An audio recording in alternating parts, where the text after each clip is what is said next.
Good morning viewers, welcome to business breakfast. అంతర్జాతీయ rating agency సంస్థ Moody's భారత rating ను స్థిరత్వం నుంచి సానుకూలంగా సవరించడంతో దేశీయ స్టాక్ మార్కెట్లు గత వారం లాభాలతో ముగిశాయి. వారం మొత్తం మీద బీఎస్ఈ సెన్సెక్స్ 619 పాయింట్లు పెరిగి 28,879 వద్ద ముగిసింది. So national stock exchange Nifty 194 పాయింట్ల లాభంతో 8,780 దగ్గర క్లోజ్ అయింది. సో ఈ వారం ద్రవ్యోల్బణం గణాంకాలు త్రైమాసిక ఫలితాలపై ఆధారపడి దేశీయ స్టాక్ మార్కెట్లు ట్రేడ్ అయ్యే అవకాశం కనిపిస్తోంది. ఇక ఎఫ్ఐఐల పెట్టుబడులు, డాలర్ తో పోలిస్తే రూపాయి విలువ కదలికలు, అంతర్జాతీయ మార్కెట్లో ముడి చమురు ధరలు కూడా ఈ వారం మార్కెట్ సరళిని ప్రభావితం చేసే అవకాశం కూడా లేకపోలేదు. ఇక జనవరి, మార్చ్ త్రైమాసిక ఫలితాల సీజన్ మొదలు కానున్న నేపథ్యంలో ఇన్వెస్టర్లు ఈ వారం ట్రేడింగ్ పట్ల జాగ్రత్త వహించవచ్చు. సో ఇవాళ విడుదల కానున్న సిపిఐ ద్రవ్యోల్బణం, మంగళవారం వెలువడ కానున్న డబ్ల్యూపీఐ ద్రవ్యోల్బణం గణాంకాలు మార్కెట్లపై ప్రభావం చూపే అవకాశం ఉంది. అయితే రేపు అంబేద్కర్ జయంతి సందర్భంగా మార్కెట్స్ పనిచేయవు. అలాగే ఈ వారం మార్కెట్స్ పై మరింత విశ్లేషణ అందించేందుకు స్టూడియోలో శేషు గారు అలాగే రాజేంద్ర గారు ప్రెసెంట్ మనతో పాటు ఉన్నారు. సో వారిని అడిగి మిగతా డీటెయిల్స్ అన్ని తెలుసుకుందాం. హలో శేషు గారు, రాజేంద్ర గారు, గుడ్ మార్నింగ్ అండి. Welcome to studio first of all. So Seshu గారు, మనకు తెలిసిందే రేపు అంబేద్కర్ జయంతి, మార్కెట్స్ క్లోజ్ అవుతాయి కాబట్టి అంటే ఇవాళ ఎంతవరకు ప్రభావం ఉండే ఛాన్స్ ఉందంటారు? ఒకటండి, మన మార్కెట్స్ చూస్తున్నాము గత 1 వీక్ 10 days కానీ ట్రెండ్ కానీ చూస్తే లాస్ట్ సిరీస్ లో బాగా నష్టపోయింది.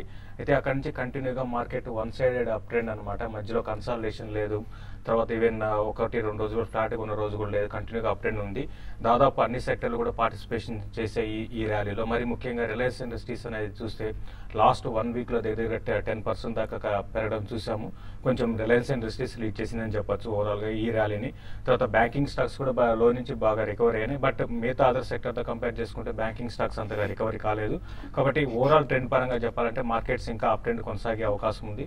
మనం చెప్పాము గత ఒక 10 days నుంచి చెప్తున్నాం ఏవీ డిప్లో బై చేసుకోమని చెప్పాము. ఈవెన్ మార్కెట్స్ టెక్నికల్ గా వీక్ ఉన్న టైంలో ఇక్కడ నుంచి రీబౌండ్ అవుతాయని చెప్పాము. అదేవిధంగా మార్కెట్స్ ఇప్పుడు ఈ మధ్యకాలపు హైక్ వచ్చింది, తర్వాత లైఫ్ టైం హైక్ కూడా దగ్గర ఒక 200 పాయింట్స్ దగ్గర దూరంలో ఉంది. కాబట్టి ఈ నెక్స్ట్ 3 రోజులు తర్వాత ఈవెంట్స్ ఉన్నాయి, ప్లస్ రిజల్ట్స్ అఫీషియల్ గా స్టార్ట్ అవుతుంది. కాబట్టి ఆ రిజల్ట్స్ ఏ విధంగా ఉంటాయి దాన్ని బట్టి కూడా మార్కెట్ రియాక్షన్ అనేది ఉంటుంది. బట్ ఓవరాల్ ట్రెండ్ పరంగా చూస్తే ఎఫ్ఐస్ కూడా వాళ్ళ ఇన్వెస్ట్మెంట్స్ కానీ కూడా అన్ని కూడా ట్రేడింగ్ పరంగానే ఉన్నాయి. అంటే ఒక మార్కెట్స్ ఎప్పుడైతే ఓవర్ బాట్కి వస్తుందో అప్పుడు వాళ్ళ పొజిషన్స్ ఎగ్జిట్ కావడము, తర్వాత మార్కెట్ ఓవర్ సోల్డ్ ఉంటే అప్పుడు మార్కెట్ ఇన్వెస్ట్ చేయడం ఆ విధంగా ఉంది. లాస్ట్ కొన్ని రోజులుగా ఎఫ్ఐస్ ఇన్వెస్ట్మెంట్ చూస్తున్నాము. మరి ముఖ్యంగా లాస్ట్ ట్రేడింగ్ సెషన్ లో చూస్తే ఏవైతే బీట్ అండ్ డౌన్ స్టాక్స్ ఉన్నాయో లైక్ జిఎంఆర్ ఇన్ఫ్రా ఇటువంటి స్టాక్స్ అన్ని కూడా ఒక మంచి మూమెంటం అప్ ట్రెండ్ ఉంది. కాబట్టి 1 or 2 days కోసం ఈ పొజిషన్స్ అయితే లాంగ్ పొజిషన్స్ తీసుకోమంటాను. కరెంట్ లెవెల్స్ నుంచి మా నిఫ్టీ పెద్దగా పెరగకపోయినా ఇండివిజువల్ స్టాక్స్ బాగా పెరిగే అవకాశం ఉంది. లైక్ డిష్ టీవీ ఒకటి కరెంట్ లెవెల్స్ నుంచి అరౌండ్ 94-95 దాకా పెరగవచ్చు. తర్వాత అపోలో కరెంట్ లెవెల్స్ నుంచి అపోలో టైర్స్ మనం చూస్తే 160 నుంచి 180కి రావడం చూసాము. ఇది 195 దాకా పెరగవచ్చు. దీనికి స్టాప్ లాస్ అరౌండ్ 174 ఆ లెవెల్లో పెట్టుకోమంటాను. మిడ్ క్యాప్ పార్టిసిపేషన్ అనేది కరెంట్ లెవెల్స్ లో ఎక్కువ ఉంటుంది కాబట్టి ట్రేడర్స్ దాని దృష్టిలో పెట్టుకొని ఇన్వెస్ట్ చేయమంటాను. తర్వాత రియాలిటీ స్టాక్స్ విషయానికి వస్తే కంటిన్యూగా అప్ ట్రెండ్ చూస్తున్నాం. మరి ముఖ్యంగా హెచ్డిఎల్ అయితే 100 రూపీస్ లాస్ట్ సిరీస్ లో ఉంది. ఇది అక్కడి నుంచి 35 రూపీస్ అంటే 35% దాకా పెరిగింది. ఇది ఇంకా 145 to 150 ఈ సిరీస్ లో రావచ్చు. దాంట్లో కూడా లాంగ్ పొజిషన్ తీసుకోమంటాను. తర్వాత బ్యాంకింగ్ స్టాక్స్ లో యాక్సిస్ బ్యాంక్ లాంటిది ఈ రోజు ఇంట్రాడే కోసం లాంగ్ పొజిషన్ తీసుకోవచ్చు. అట్ ద సేమ్ టైం ఈ లెవెల్లో కొంచెం కాషియస్ ఉండమని చెప్తాను, ఎందుకంటే మార్కెట్ కంటిన్యూగా అప్ ట్రెండ్ ఉంది, ప్లస్ రిజల్ట్స్ కూడా స్టార్ట్ అవుతున్నాయి. కాబట్టి ఈ లెవెల్లో కొంత ప్రాఫిట్ బుకింగ్ రావచ్చు. నెక్స్ట్ 1 or 2 days కోసం అయితే మార్కెట్ ఫ్లాట్ గా ఉంటుంది. స్టాక్ స్పెసిఫిక్ యాక్షన్ ఎక్కువ ఉండే అవకాశం ఉంటుంది. రిలయన్స్ రిజల్ట్ 71 ఉన్నాయి. ఒకవేళ అదిగా డిసప్పాయింట్మెంట్ చేస్తే మార్కెట్ లో ఒక చిన్న కరెక్షన్ అనేది రావచ్చు. సో మొత్తంగా లాభాలతోనే క్లోజ్ అయ్యే ఛాన్సెస్ ఎక్కువ కనిపిస్తున్నాయి అనమాట. అయితే రాజేంద్ర గారు మీరేం చెప్తారు? టెక్నికల్ గా మీరెలా విశ్లేషిస్తారు? అంటే నిఫ్టీ లెవెల్స్ ఎలా ఉండే ఛాన్స్ ఉందంటారు? Basically I think last 7 sessions 8 sessions గా చూస్తే కనుక మనం కంటిన్యూస్ అప్ ట్రెండ్ చూస్తున్నాం నిఫ్టీలో అనేది. ప్రాబ్లీ 83-80 నుంచి కంటిన్యూస్లీ పెరుగుతూ 87-80 అంటే ఆల్మోస్ట్ 400 పాయింట్స్ అప్ మూవ్ అవటం చూసాం. సో ఈ స్టేజ్ లో చార్ట్ ఫార్మేషన్ లో చూస్తే కనుక ఒక హ్యాంగింగ్ మ్యాన్ ఫార్మేషన్ అంటారు. సో ఇలాంటి ఫార్మేషన్ వచ్చినప్పుడు ప్రాబ్లీ ఇక్కడ బుల్స్ టైర్డ్ అయినట్టు ఇండికేషన్స్ ఉంటాయి. సో ఇక్కడ చాలా కాషియస్ గా ఉండాలి ఫ్రెష్ లాంగ్ పొజిషన్స్ తీసుకున్నారు, ఎందుకంటే రిస్క్ టు రివార్డ్ అనేది చాలా తగ్గుతుంది ఈ స్టేజ్ లో. సో 8849 ఏదైతే ఒక మేజర్ రెసిస్టెన్స్ ఉందో ప్రాబ్లీ అక్కడ దాకా మాక్సిమం వెళ్లే ఛాన్స్ ఉంది నిఫ్టీ ఈ స్టేజ్ లో. సో అది కనుక బ్రీచ్ అవుతే ప్రాబ్లీ 8950 and 9000 కూడా వెళ్లే ఛాన్స్ ఉంది. సో రిస్క్ రివార్డ్ ఫేవరబుల్ గా లేదు కాబట్టి I think long positions currently avoid చేయాలి. మేబీ ఉన్న లాంగ్ పొజిషన్స్ మాత్రం 8675 అంటే ఇక్కడ నుంచి almost about 100 points stop loss పెట్టుకుని రన్ చేయాలి. మేబీ అప్ సైడ్ 8840 8860 దాకా వచ్చే ఛాన్స్ ఉంది. అదేవిధంగా సపోర్ట్ జోన్ కనుక చూస్తే 8726 8679 అండ్ 8608 గా చెప్పుకోవచ్చు. రెసిస్టెన్స్ జోన్ అనేది 8833, 8892 అండ్ 8957 అని చెప్పొచ్చు. బ్యాంక్ నిఫ్టీ కనుక చూస్తే లాస్ట్ వీక్ లో మనం థర్స్డే రోజు చూసాం, ఒక స్టెల్లార్ ర్యాలీ చూసాం. అంటే 150 పాయింట్స్ డౌన్ నుంచి ఇంట్రాడేలో almost 500 points plus close out అని చూసాం. సో ఇది కూడా ఆల్మోస్ట్ మనకు ఒక మేజర్ రెసిస్టెన్స్ జోన్ కి వచ్చింది. 19,013 అనేది major resistance. So another 150-200 points పైన ఉన్నాం మనం ఇక్కడ నుంచి రెసిస్టెన్స్ జోన్ అనేది. సో అది కూడా అడ్వైజబుల్ కాదు ఈ స్టేజ్ లో. ప్రాబ్లీ ఇండివిజువల్ స్టాక్స్ లో మనం చూడొచ్చు. సపోర్ట్ జోన్ కనుక చూస్తే 18,568 అండ్ 18,336 బ్యాంక్ నిఫ్టీ చెప్పొచ్చు. అదేవిధంగా రెసిస్టెన్స్ జోన్ అనేది 19,013 అండ్ 19,362 గా చెప్పుకోవచ్చు. మొన్నటి ఫ్రైడే ట్రేడింగ్ లో చూసాం మనం యాక్చువల్లీ అడాక్ స్టాక్స్ ఏవైతే ఇన్ని రోజులు కంటిన్యూస్ గా ఒక బేరిష్ ట్రెండ్ లో ట్రేడ్ అవుతున్నాయో ప్రాబ్లీ ఒక మంచి పుల్ బ్యాక్ రావడం చేసాం. సో ఆల్ ద స్టాక్స్ మనకి RCom, Reliance infra, Reliance power, Reliance capital, ఈ 4 స్టాక్స్ కూడా చాలా బుల్లిష్ జోన్ లోకి రావడం చేసాం. ప్రాబ్లీ వీటిలో ఇంకొద్ది యాక్షన్ అయ్యే ఛాన్స్ ఉంది. ఐ థింక్ ఈ వీక్ స్టాక్స్ కాబట్టి ప్రాబ్లీ చాలా ఫిజిల్ అవుట్ కూడా ఫాస్ట్ గా అవుతాయి. సో ప్రాబ్లీ ఆర్కామ్ అనేది ఒక స్టాప్ లాస్ పెట్టుకొని మేబీ 71 స్టాప్ లాస్ పెట్టుకుని 78 టార్గెట్ కోసం బై చేయొచ్చు. అదేవిధంగా మనం Voltas life time high breach అవడం చూసాం మొన్న. సో ప్రాబ్లీ 306 నుంచి 293 వరకు అక్యుములేషన్ జోన్ గా మనం పరిగణించవచ్చు. ప్రాబ్లీ రాబోయే రోజుల్లో 333 దాకా వెళ్ళే ఛాన్స్ ఉంది. బట్ స్ట్రిక్ట్లీ 286 స్టాప్ లాస్ పెట్టుకోవాలి. అదేవిధంగా జిఎంఆర్ మనం చూసాం ప్రాబ్లీ రైట్స్ ఇష్యూ క్లోజ్ అయినాక ఒక మేజర్ బ్రేక్అవుట్ రావడం చేసాం స్టాక్ లో. 1730 అనేది ఒక మేజర్ రెసిస్టెన్స్, అది బ్రీచ్ అయ్యి మనకు ఆల్మోస్ట్ 1880 దాకా వెళ్ళడం చూసాం మనం ఫ్రైడే రోజు. సో ప్రాబ్లీ 1730 స్టాప్ లాస్ పెట్టుకుంటే 20.5 అండ్ 22 దాకా అప్ ట్రెండ్ వెళ్ళే ఛాన్స్ ఉంది. సో స్ట్రిక్ట్ గా స్టాప్ లాస్ పెట్టుకుని జిఎంఆర్ కూడా కొనుక్కోవచ్చు. ఓకే, కొంతమంది ట్రేడర్స్ మీతో మాట్లాడడానికి వెయిట్ చేస్తున్నారు. ఫస్ట్ కాల్ తీసుకుందాం. నవీన్ గారు, గుడ్ మార్నింగ్. నమస్తే అండి. నమస్తే అండి, చెప్పండి. టీవీఎస్ మోటార్ 280 లో బై చేశానండి. ఇది రోజు రోజుకి పడుతున్నది. కొంచెం క్లియర్ గా మాట్లాడరా కొంచెం. అలాగే ఎల్సిసి ఈ రేట్ లో బై చేస్తా. ఈ 2 స్టాక్స్ గురించి చెప్పరా మేడం? ఓకే, టీవీఎస్ మోటార్స్ విషయానికి వస్తే అండి, ఇది కొంచెం సేల్స్ ఫిగర్ ఈ మధ్య కాలంలో అనౌన్స్ చేసిన కొంచెం తగ్గిందండి. ఒక టైంలో చూస్తే బాగా వీక్ ఉన్న సేల్స్, తర్వాత జూపిటర్ ఒక సింగిల్ బ్రాండెడ్ బాగా సక్సెస్ అయ్యేటప్పటికి ఒకసారి సేల్స్ ఫిగర్ బాగా రావడం, తర్వాత రిజల్ట్ కూడా బాగా అనౌన్స్ చేయడం జరిగింది. అయితే ఈ మధ్య కాలంలో సేల్స్ ఫిగర్ కొంచెం తగ్గింది. కాబట్టి రానున్న రోజుల్లో కొంత ప్రాఫిట్స్ అనేది, తర్వాత రెవెన్యూ అనేది తగ్గొచ్చు అనే ఉద్దేశంతో సిఎల్ఎస్ఏ డౌన్ గ్రేడ్ చేయడం కూడా చూసాము. కాబట్టి రీసెంట్ గా చూస్తే 320 నుంచి కంటిన్యూగా ఈ స్టాక్ కరెక్ట్ అవుతూనే ఉంది. కాబట్టి కరెంట్ లెవెల్స్ నుంచి కొంచెం వీక్ గానే ఉండొచ్చు అండి. మళ్ళీ ఒక మార్కెట్ అప్ ట్రెండ్ ఉంది కాబట్టి అరౌండ్ 250 దగ్గర ఆగింది స్టాక్. లేదంటే మార్కెట్ డౌన్ ట్రెండ్ ఉంటే అరౌండ్ 240 దాకా రావచ్చు. బట్ ఓవరాల్ ట్రెండ్ పరంగా చెప్పాలంటే మళ్ళీ స్టాక్ లో ఒక అప్ ట్రెండ్ అనేది కొనసాగొచ్చు. బట్ టైం బీయింగ్ మాత్రం ఇది వీక్ గా ఉండే అవకాశం ఉంది. బిట్వీన్ 250 అండ్ 272 ఆ లెవెల్లో ఉండొచ్చు అండి. మీరు లాంగ్ టర్మ్ కోసం అయితే డెఫినెట్ గా మీరు హోల్డ్ చేసుకోమని చెప్తానండి. నెక్స్ట్ ఇంకో కాలర్ వాసు గారు, good morning. Good morning madam, చెప్పండి. మేము ఫ్యూచర్ లో ఆర్కం తీసుకున్నాము. ఓకే, 63 లో తీసుకున్నాం మేడము. 2 lakhs. ఓకే, ఈ రోజు సెల్లింగ్ చేయమంటారా, హోల్డింగ్ చేయమంటారా అదొకటి. తర్వాత బ్యాంకింగ్ షేర్లు ఏం తీసుకొచ్చా మేడం? ఓకే, అది చెప్పండి మేడం. ఐ థింక్ ఆర్కామ్ కనుక చూస్తే మనం లాస్ట్ ఫ్రైడే రోజు ఏదైతే ట్రేడింగ్ వాల్యూమ్ ప్యాటర్న్ కనుక చూస్తే మనం 60 lakhs 70 lakhs ఉన్న షేర్ లో ఐ థింక్ వాల్యూమ్ వైజ్ చాలా మేజర్ బ్రేక్అవుట్ రావడం చూసాం. సో 4.3 crores ట్రేడ్ అవడం చూసాం. సో దీన్ని బట్టి ఇండికేషన్ అంటే ఒక మేజర్ మేబీ బుల్ రన్ కి వెళ్లే ఛాన్స్ ఉంది. ఇక్కడ నుంచి కూడా మేబీ 78 నుంచి 79 దాకా వెళ్లే ఛాన్స్ ఉంది అప్ సైడ్. సో మీరు 63 లో హోల్డ్ చేసి అంటున్నారు కాబట్టి మేబీ స్టాప్ లాస్ స్ట్రిక్ట్లీ 67 దగ్గర పెట్టుకుని మీరు హోల్డ్ చేయండి. మేబీ 78 to 80 దాకా వెళ్లే అవకాశం ఉంది. అదేవిధంగా బ్యాంకింగ్ స్పేస్ లో అడిగారు, probably oriental bank of commerce. I think నిన్న మనం చూస్తే కనుక అది ఫ్రైడే రోజు 20-day moving average about trade అవటం చూస్తున్నాం. సో స్వింగ్ ట్రేడ్ కింద 221 current market price, 218 stop loss పెట్టుకుని మీరు బై చేయండి. మేబీ టార్గెట్ 229 to 232 మధ్యలోకి వెళ్ళే అవకాశం ఉంది. షార్ట్ బ్రేక్ తర్వాత మళ్ళీ కంటిన్యూ చేద్దాం. బిజినెస్ బ్రేక్ఫాస్ట్ లో ఇప్పుడు ఒక షార్ట్ బ్రేక్.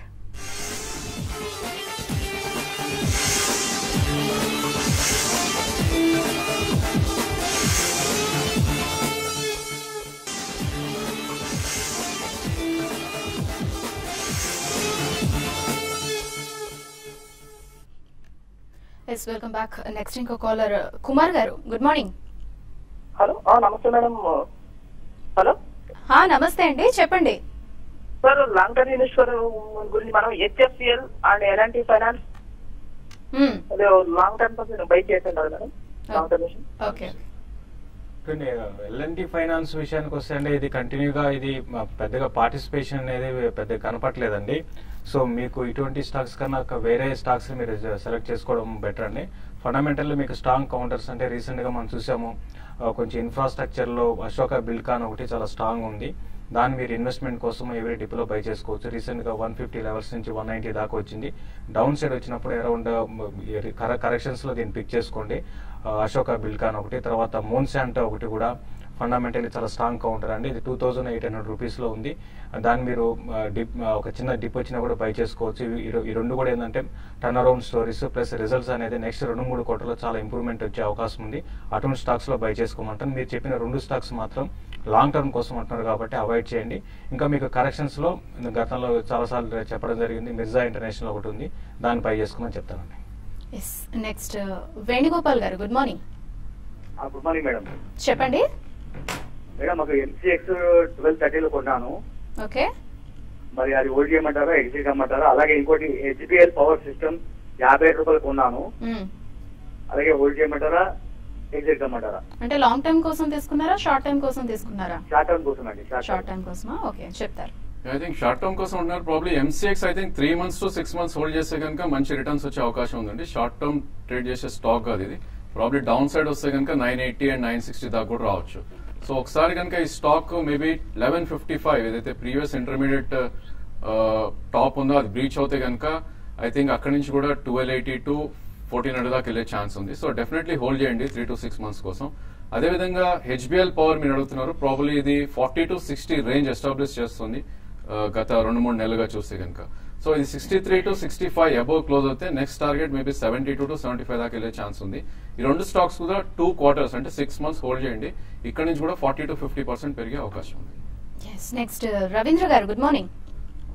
గుడ్ మార్నింగ్ అండి. చెప్పండి. నేను యాక్సిస్ బ్యాంక్ గురించి తెలుసుకోవాలనుకున్నానండి. అది 635లో ఒక ఫీచర్ తీసుకున్నాను, ఒక లాట్. అట్లాగే ఎస్బీఐ 310లో ఒక ఫీచర్ తీసుకున్నాను, ఒక లాట్ తీసుకున్న ఫీచర్స్ లో. ఇది బాగా తగ్గినాయి, ఇట్లా ఏం చేయాలి అది ఒకటి. తర్వాత ఈ ఎక్కువ ట్రేడింగ్ కోసం ఎక్కువ వాచ్ చేయడానికి మంచి ట్రేడింగ్ స్టాక్ లో ఒక 4-5 చెప్పమనండి రాజేంద్ర గారు. ఓకే, ష్యూర్ అండి. ఐ థింక్ యాక్సిస్ బ్యాంక్ కనుక మీరు చూస్తే ప్రాబ్లీ అది ఆల్మోస్ట్ మీరు టాప్ పొజిషన్ లో తీసుకున్నట్టున్నారు 654. సో ఎనీ స్టాక్ మీకు బిలో 20-day మూవింగ్ యావరేజ్ వస్తే కొద్దిగా వీక్ గా పరిగణిస్తాం. సో ప్రాబ్లీ ఈ స్టేజ్ లో మాత్రం మీరు హోల్డ్ చేయండి. 572 కరెంట్ మార్కెట్ ప్రైస్ ఉంది, మేబీ 600 to 625 దాకా అప్ సైడ్ వెళ్ళే ఛాన్స్ ఉంది. బట్ స్ట్రిక్ట్లీ 548 ప్రీవియస్ లో ఏదైతే ఉందో అక్కడ స్టాప్ లాస్ పెట్టి మీరు హోల్డ్ చేయండి. అదేవిధంగా మీరు కొన్ని స్టాక్స్ అడిగారు, ప్రాబ్లీ మనకి ఏ స్టాక్స్ అయితే మనకి అబౌవ్ 20-day మూవింగ్ యావరేజ్ ఉంటాయో అండ్ న్యూ హై మార్కెట్ పడుతున్నా కూడా న్యూ హై ఫార్మేషన్ అవుతుంటాయో అలాంటి స్టాక్స్ మనం లాంగ్ పొజిషన్ కి మనం చూడాలి. ప్రాబ్లీ ఇంతకుముందు మనం చెప్పడం జరిగింది, ఒకటి ఐటీ స్పేస్ లో హెక్సావేర్ టెక్నాలజీస్ ప్రాబ్లీ కొంచెం కరెక్షన్ మేబీ 5 to 7% కరెక్షన్ వస్తే అది పిక్ చేయొచ్చు మీరు. ఇక్కడ నుంచి కూడా 300 రూపీస్ దాకా 350 to 400 రూపీస్ వెళ్ళే దాకా ఛాన్స్ ఉంది. అదేవిధంగా సెంచరీ టెక్స్టైల్ 664 అబౌవ్ మన మేజర్ బ్రేక్అవుట్ రావడం చేసాం. మేబీ 6 months to 1 year కనుక మీరు రన్ చేయగలితే F&O లో మేబీ కరెక్షన్స్ లో కొనగలితే ఐ థింక్ 690 స్టాప్ లాస్ పెట్టుకుని మీరు రన్ చేయండి స్టాక్. మేబీ 850 దాకా వెళ్ళే అవకాశం ఉంది. ఐ థింక్ మార్నింగ్ ఒక కాల్ చెప్పడం జరిగింది వోల్టాస్, అది కూడా మనం లైఫ్ టైమ్ హై ఏదైతే ఉందో అది బ్రీచ్ అవడం చేసాం. ప్రాబ్లీ ఇక్కడ నుంచి కూడా ఒక 10% అప్ సైడ్ మూవ్ ఛాన్స్ ఉంది, మేబీ 330 వరకు వెళ్ళే ఛాన్స్ ఉంది. కాబట్టి 1-2 ప్రైస్ పాయింట్స్ లో తీసుకోండి, 286 స్టాప్ లాస్ పెట్టి. ఎస్బీఐ మీరు అడిగారు, ప్రాబ్లీ 277 అనేది మనకి 200-day మూవింగ్ యావరేజ్, అది స్టాప్ లాస్ పెట్టి హోల్డ్ చేయండి. ఈ స్టేజ్ లో పుల్ బ్యాక్ వస్తే కనుక 297 దాకా వచ్చే అవకాశం ఉంది, అక్కడ ఎగ్జిట్ అవడానికి ప్రయత్నించండి. అయితే శేషు గారు, ఇట్స్ రిజల్ట్ టైం. కొన్ని కంపెనీస్ గానీ రిజల్ట్ ని అనౌన్స్ చేసే ఛాన్స్ ఉంది. అంటే ఎలా ప్రభావితం అయ్యే అవకాశం ఉందంటారు ఈ ఫలితాలు అనేవి? సెక్టర్స్ మెయిన్ గా ఎలా ఉండే ఛాన్స్ ఉందంటారు, ఏ సెక్టర్స్ లో? రిజల్ట్ పరంగా చెప్పాలంటే మనకి లాస్ట్ మంత్ కరెక్షన్ చూస్తే రిజల్ట్ ఈ క్వార్టర్ రిజల్ట్ అంత ఎంకరేజింగ్ గా ఉండవు అనే ఉద్దేశంతో మనకి కరెక్ట్ అయింది. మరి ముఖ్యంగా బ్యాంకింగ్ స్టాక్స్, బ్యాంక్ నిఫ్టీ చాలా హెవీగా కరెక్ట్ అయిందండి. అయితే ఈసారి బ్యాంకింగ్ స్టాక్స్ కొంచెం అంటే వీక్ గా ఉండొచ్చు అనే ఉద్దేశంతో కూడా దాదాపు పిఎస్యూ బ్యాంక్స్ లో మరీ ముఖ్యంగా ఎక్కువ వీక్నెస్ అనేది రావచ్చు. PSU banks even result compare చేసుకుంటే లాస్ట్ కొన్ని క్వార్టర్గా రిజల్ట్ తో కంపేర్ చేసుకుంటే కొంత వీక్ గానే ఉండొచ్చు, ఇంప్రూవ్మెంట్ పెద్దగా ఉండకపోవచ్చు. అయితే అదర్ సెక్టర్ తో అంటే పిఎస్యూ బ్యాంక్స్ తర్వాత అదర్ ప్రైవేట్ బ్యాంక్స్ మాత్రం కంపేర్ టు పిఎస్యూ బ్యాంక్స్ కన్నా బాగా అనౌన్స్ చేయొచ్చు.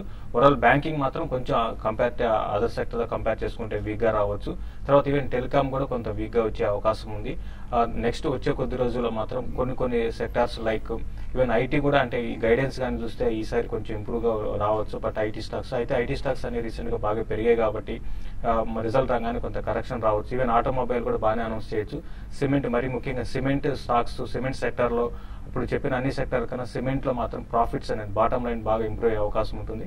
కాబట్టి సిమెంట్ స్టాక్స్ లో ఏవీ డిప్ లో లాంగ్ పొజిషన్ తీసుకోమంటారు. బట్ ఓవరాల్ గా చెప్పాలంటే బై అండ్ లార్జ్ చెప్పాలంటే ఫ్లాట్ గానే ఉండే అవకాశం ఉంటుంది. పెద్దగా అగ్రెసివ్ రిజల్ట్ అయితే ఉండకపోవచ్చు, ఫ్లాట్ గా ఉండే అవకాశం ఎక్కువ ఉంది. ఇంకొక కాలర్ రమేష్ గారు, గుడ్ మార్నింగ్. Good morning. చెప్పండి. హలో, నేను bank Nifty 30 minutes time frame లో చేస్తున్నానండి. అది రిజల్ట్స్ క్లీన్ గా బాగోట్లేదు. అది కరెక్ట్ అంటారు లేకపోతే ఇంకే టైం ఫ్రేమ్ బెటర్ అంటారు అని చెప్పేసి అడుగుతాను. బ్యాంక్ నిఫ్టీ ఏంటండి, మళ్ళీ రిపీట్ చేయండి క్వశ్చన్ ఒకసారి. బ్యాంక్ నిఫ్టీ కదా, ఏం అడిగారు మీరు? Bank Nifty future 30 minutes time frame లో ట్రేడ్ చేస్తున్నానండి. ఓకే. అంటే ఇది టైం ఫ్రేమ్ కరెక్ట్ అన్నా వేరే టైం ఫ్రేమ్ అయితే బాగుంటుందా అని చెప్పి ఏది టైం ఫ్రేమ్ కరెక్ట్ అని చెప్పి అడుగుదామని. అంటే 30 minutes అనేది మీ అంటే ఫస్ట్ 30 minutes లేకపోతే 1 hour 1.5 hour లేకపోతే డే మొత్తం అనే దానికన్నా ఫస్ట్ ట్రెండ్ అనేది ట్రెండ్ ప్రెడిక్షన్ అనేది ఇంపార్టెంట్ అండి. మరి ముఖ్యంగా మీరు 30 minutes అంటున్నారు కాబట్టి నెక్స్ట్ 30 minutes లో నిఫ్టీ పెరగచ్చు లేకపోతే బ్యాంక్ నిఫ్టీ పెరగచ్చు పడవచ్చు అనే దానికన్నా ట్రెండ్ అనేది ఇంపార్టెంట్. కాబట్టి ట్రెండ్ ఫాలో కాండి. ఇంకోటి ఇట్లా మీరు జస్ట్ ఒక 10, 20 to 30 points 40 points కోసం ట్రేడ్ చేసేటప్పుడు ఈవెన్ టెక్నికల్స్ కూడా వర్కౌట్ కావండి. జస్ట్ కామన్ సెన్స్ తో ఉపయోగించి మార్కెట్ బాగా కరెక్ట్ అయ్యి లోక్ టచ్ అవుతున్నప్పుడు మళ్ళీ ఇమీడియట్ గా కొంత బై చేసుకొని ఒక 30-40 points పైన పెట్టేస్తే మళ్ళీ మీకు వచ్చేసేస్తుంది. At the same time bank Nifty hike touch అవుతున్నప్పుడు ఒక సెల్లింగ్ ఆర్డర్ పెట్టి ముందే మీరు సెల్లింగ్ ఆర్డర్ పెట్టి ఒక 30-40 points కింద పెడితే మళ్ళీ అంటే మీకు పొజిషన్ కూడా క్లోజ్ అయిపోతుంది. సో ఈ విధంగా ట్రేడ్ చేసుకోవాలి. కానీ ఇంత 30 minutes లో మాత్రం అంత అంటే ఎంకరేజింగ్ గా అంటే చెప్పాను నేను, చేయకపోవడం మంచిదండి. బెటర్ ఏదంటే పొజిషన్ తీసుకొని ఒక జస్ట్ అట్లీస్ట్ మార్నింగ్ తీసుకొని ఆఫ్టర్నూన్ వరకు వెయిట్ చేయడమో లేకపోతే ఆఫ్టర్నూన్ తీసుకొని పక్క రోజు క్యారీ చేయడం బెటర్. మరి ముఖ్యంగా ట్రేడింగ్ పరంగా అంటే బ్యాంక్ నిఫ్టీలో వస్తుంది కానీ బట్ ట్రెండ్ అనేది ఇంపార్టెంట్. ఇప్పుడు మాత్రం బ్యాంక్స్ మాత్రం వీక్ గానే ఉన్నాయి. నెక్స్ట్ వచ్చే కొద్ది రోజుల్లో కూడా వీక్ గానే ఉండొచ్చు. సెల్ అండ్ ఇక్కడ నుంచి ఇన్ని రోజులు బై అండ్ డిప్ అని చెప్పి ఇంకా సెల్ అండ్ ర్యాలీస్ చెప్పొచ్చు. బట్ ఓవరాల్ గా ఈ రోజు మాత్రం ఒక చిన్న లో నుంచి కొంత బ్యాంక్ నిఫ్టీలో అప్ అండ్ రావచ్చు. 18,800 దగ్గర బ్యాంక్ నిఫ్టీ సపోర్ట్ ఉంటుందండి. అంటే జిఎంఆర్ ఇన్ఫ్రా గురించి మీరేం చెప్తారా? జిఎంఆర్ ఇన్ఫ్రా ఇమీడియట్ గా మనం చూసామండి, ఎప్పుడైతే రైట్ ఇష్యూ అయిపోగానే స్టాక్ లో ఒక అప్ ట్రెండ్ వచ్చింది. కాబట్టి ఇది రిస్కీ బెట్ అండి. అంటే అప్ ట్రెండ్ వస్తుంది తర్వాత ఇమీడియట్ గా డౌన్ ట్రెండ్ వస్తుంది. మనం గతంలో కూడా చూసాం లాస్ట్ సిరీస్ లో 20 పైన వెళ్ళి మళ్ళీ 16 రూపీస్ దాకా వచ్చింది. ఇది ప్యూర్ ట్రేడింగ్ స్టాక్ అండి. కాబట్టి అరౌండ్ 20 ఆ లెవెల్కి వచ్చినప్పుడు జిఎంఆర్ కానీ యూనిటెక్ కానీ పొజిషన్ సెన్స్ ఎగ్జిట్ అయిపోయి మళ్ళీ లోవర్ లెవెల్ లో బై చేసుకునే స్టాక్స్ అండి. ఇంకో కాలర్ విజయలక్ష్మి గారు, గుడ్ మార్నింగ్. విజయలక్ష్మి గారు, హలో చెప్పండి. హలో, గుడ్ మార్నింగ్ ఆడాఫీ అండి. Good morning. నా దగ్గర ఇన్ఫోసిస్ టీసీఎస్ ఉన్నాయండి. ఇన్ఫోసిస్ అయితే నేను స్టాక్ స్ప్లిట్ టర్మ్ క్రితమే తీసుకున్నాను. అది ఇంకా వెయిట్ చేయాలా, ప్రాఫిట్ బుక్ చేసుకోవాలా, దాని టార్గెట్ ఎంత ఉంటుందండి రిజల్ట్స్ తర్వాత చెప్పమనండి. ఐ థింక్ ఇన్ఫోసిస్ కనుక చూస్తే మనకు కొద్దిగా సైడ్ వైజ్ ట్రెండ్ లో ఉందని చెప్పొచ్చండి ఈ స్టేజ్ లో. ప్రాబ్లీ మొన్నట్లో ఏదైతే ఉందో 2138 అది ఒక సపోర్ట్ గా మనం పరిగణించవచ్చు. ఇప్పుడు 2233 ట్రేడ్ అవుతుంది. సో ప్రీవియస్ హై ఏదైతే ఉందో 2336 అంటే 2336 క్రాస్ అవుతేనే ప్రాబ్లీ అక్కడి నుంచి ఒక అప్ ట్రెండ్ వచ్చే ఛాన్స్ ఉంది. బట్ రిజల్ట్స్ తర్వాత అనేది చెప్పడం కష్టం అండి, బికాస్ మార్కెట్ ముందే డిస్కౌంట్ చేసేస్తుంది. సో ప్రాబ్లీ ఇక్కడ హోల్డ్ చేయండి. మేబీ 2133 ఏదైతే ప్రీవియస్ లో ఉందో అది స్టాప్ లాస్ పెట్టుకుని హోల్డ్ చేయండి. మీరు రెండు స్టాక్స్ కూడా ఒకటే సెక్టర్ లో ఉన్నారు. మేబీ ఒక 30% 40% ప్రాఫిట్ బుక్ చేసుకుని housing finance company and mid cap ITs లో కొద్దిగా డైవర్స్ చేయండి. నెక్స్ట్ చిన్నారెడ్డి గారు, గుడ్ మార్నింగ్. చెప్పండి. నేను టాటా కాఫీ అండ్ టాటాకి హోల్డ్ చేస్తున్నానండి 1.5 year నుంచి. No profit no gain. మరి కంటిన్యూ చేయమంటారా లేదండి? ఓకే. టాటా కాఫీ అంటే మీరు అన్నది కరెక్టేనండి. గత 1.5 year గా ఈ స్టాక్ లో పెద్దగా ఏమీ అప్ ట్రెండ్ అనేది లేదండి. అయితే ఇక్కడ దీన్ని ఇంకా కంటిన్యూ చేయమని నేనైతే చెప్పాను. బెటర్ ఏంటంటే మీరు ఎగ్జిట్ కమ్మని చెప్తాను. రీసెంట్ గా కమాడిటీ స్టాక్స్ కానీ చూస్తే కమాడిటీ బేస్డ్ స్టాక్ కానీ చూసుకుంటే అన్ని కూడా ఫ్లాట్ గానే ఉన్నాయి. ఈవెన్ ఎసెన్షియల్ కమాడిటీస్, తర్వాత బేస్ మెటల్స్ ఇవన్నీ కూడా. కాబట్టి ఇప్పట్లో ఇంప్రూవ్మెంట్ అంటే టాటా కాఫీలో పెరుగుతుందని అయితే అనుకోను. మీరు ఎగ్జిట్ కాండి, వేరే స్టాక్ లో వేరే సెక్టర్ లో ఇన్వెస్ట్ చేసుకోమని చెప్తాను. కరెంట్ లెవెల్స్ లో పెద్దగా పెరిగే అవకాశం లేదు అండ్ లిమిటెడ్ అప్ సైడ్ ఉంటుంది. ఒక 5 to 10% పెరిగినప్పుడు కరెంట్ లెవెల్స్ నుంచి మీరు పొజిషన్ ఎగ్జిట్ అయిపోయి వేరే స్టాక్ లో ఇన్వెస్ట్ చేయమంటారు. నెక్స్ట్ వెంకటాచారి గారు, గుడ్ మార్నింగ్. వెంకటాచారి గారు హలో మేడం, చెప్పండి. ఈ దేనా బ్యాంక్ అనే యూనిట్ ఎట్లుంటుంది మేడం? ఏంటండి? దేనా బ్యాంకు యూనిట్ ఎంత? ఓకే, ఐ థింక్ రెండు కూడా కొద్దిగా వీక్ గా ట్రేడ్ అవుతున్న స్టాక్స్ అండి. ప్రాబ్లీ దేనా బ్యాంక్ కనుక చూస్తే పుల్ బ్యాక్ వచ్చినా కూడా ఐ థింక్ 1 month హై ఏదైతే ఉందో అది కూడా బ్రీచ్ అవ్వలేకపోతుంది. సో 59.60. సో ఈ రెండు కూడా ప్రాబ్లీ వీక్ స్టాక్స్ గా మనం పరిగణించవచ్చు. ఈ రెండు కూడా ఐ థింక్ కొద్దిగా ర్యాలీ వస్తే కనుక ఎగ్జిట్ అయిపోయి housing finance like GSC, LIC రెండిట్లో, అదేవిధంగా మిడ్ క్యాప్ ఐటీ, హెక్సావేన్, జామెట్రీకి షిఫ్ట్ అవ్వండి. మేబీ వీటిలో కన్నా వాటిలో బెటర్ రిటర్న్స్ వచ్చే అవకాశం ఉంది నెక్స్ట్ 3 months. మార్కెట్స్ ఎలాగో రేపు క్లోజ్ కాబట్టి ఫైనల్లీ ట్రేడర్స్ మీరు ఇచ్చే సజెషన్స్ ఏమైనా ఉన్నాయా? ఇప్పుడు మార్కెట్స్ ఫ్లాట్ గానే ఉండే అవకాశం ఉంది. అయితే ఇక్కడ నుంచి కొంచెం కాషియస్ గా ఉండమని చెప్తాను. ఎందుకంటే మార్కెట్ ఒక చిన్న కరెక్షన్ కూడా రావచ్చు ఈవెన్ గ్లోబల్ మార్కెట్స్ కొంత వీక్ అయితే స్టాక్ స్పెసిఫిక్ మాత్రం యాక్షన్ కొనసాగే అవకాశం ఉంది. ఎక్కువ mid cap stocks outperform చేస్తాయి, వాటర్ లాంగ్ పొజిషన్ తీసుకోమంటాను. ఈ రోజు కొంచెం banking stocks, major banking stocks, private banks లో నుంచి కొంత రికవరీ కావచ్చు, వాటి ఇంటర్డే కోసమే లాంగ్ పొజిషన్ తీసుకోమంటాను. బట్ ఓవరాల్ ట్రెండ్ గా మాత్రం ఫ్లాట్ గా కన్సాలిడేషన్ లో ఉండే అవకాశం ఉంది. రిజల్ట్ తర్వాత అంటే ఈ వీకెండ్ తర్వాత మార్కెట్ లో ఒక కరెక్షన్ రావచ్చు. అప్పటి వరకు లాంగ్ పొజిషన్స్ ఎవరైనా ఉంటే మాత్రం స్లోగా వాళ్ళకి పెరుగుతున్నప్పుడే మీరు ఎగ్జిట్ కమ్మడం, మరీ ముఖ్యంగా F&O. సో ఇన్వెస్ట్మెంట్ చేసే వాళ్ళకి పెద్దగా ఎటువంటి చిన్న కరెక్షన్ పెద్ద పట్టించుకోని అవసరం లేదు, హోల్డ్ చేయమని చెప్తాను. ఓన్లీ ట్రేడర్స్ మాత్రమే పెరుగుతున్నప్పుడు ఎగ్జిట్ కమ్మని చెప్తాను. రాజేంద్ర గారు, I think Nifty and bank Nifty కనుక చూస్తే సైడ్ వేస్ లో ఉండే అవకాశం ఉంది. ప్రాబ్లీ 100 points నిఫ్టీ ఇక్కడ నుంచి up side and maybe bank Nifty 200-250 points. I think మనం ఫార్మా సెక్టర్ ఏదైతే లాస్ట్ 3 to 4 days మంచి కరెక్షన్ రావడం చూసామో అలాంటి సెక్టర్ లో మంచి స్టాక్స్ మనం పిక్ చేయొచ్చు. Maybe Lupin and doctor Reddy రెండు స్టాక్స్ ట్రేడర్స్ పిక్ చేయొచ్చు. మేబీ 3 to 5% ఇక్కడ నుంచి కూడా కరెక్ట్ అయ్యే అవకాశం ఉంది.